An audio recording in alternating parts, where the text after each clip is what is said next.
It was my daughter's birthday, but Ethan came home late. Too late. When I saw the lipstick mark on his collar, my stomach dropped. I didn't ask. I just smiled for our little girl, cut the cake, and told myself I was imagining things. But the next morning, I couldn't shake it off. So I went to his office, pretending I needed to drop off his USB drive. I thought maybe I'd calm down once I saw him working. Instead, I saw everything I was afraid of. When Ethan looked up and saw me, his smile disappeared like someone turned off a light. "What are you doing here, Lauren?" he asked. His tone wasn't surprise, it was irritation. I lifted the flash drive with shaking hands. "You left this," I said quietly. "I told Rosa to bring it," he snapped. "You shouldn't have bothered coming." That was the first thing out of his mouth. Not thank you. Not hey, good to see you. Just annoyance. Like I'd embarrassed him somehow.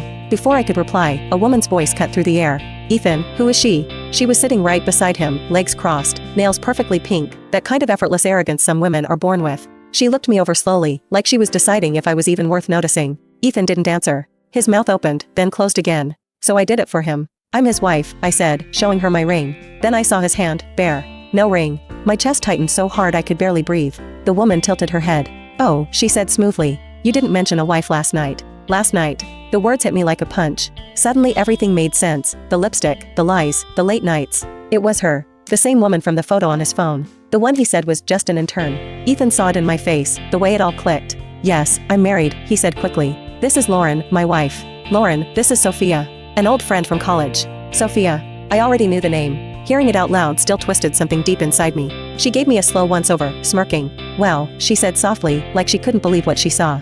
"Ethan, really? This is who you ended up with?" I blinked, heat rising to my face. "Excuse me?" She smiled like it was nothing. "No offense," she said with a shrug that screamed offense. "I just expected someone. I don't know, more put together. You could have at least dressed up before showing up here." I turned to Ethan, waiting for him to stop her.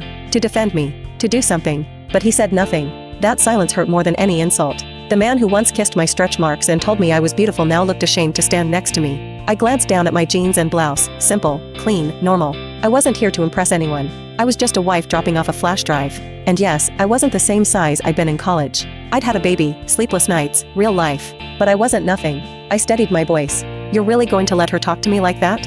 He looked away. I refused to cry in front of her.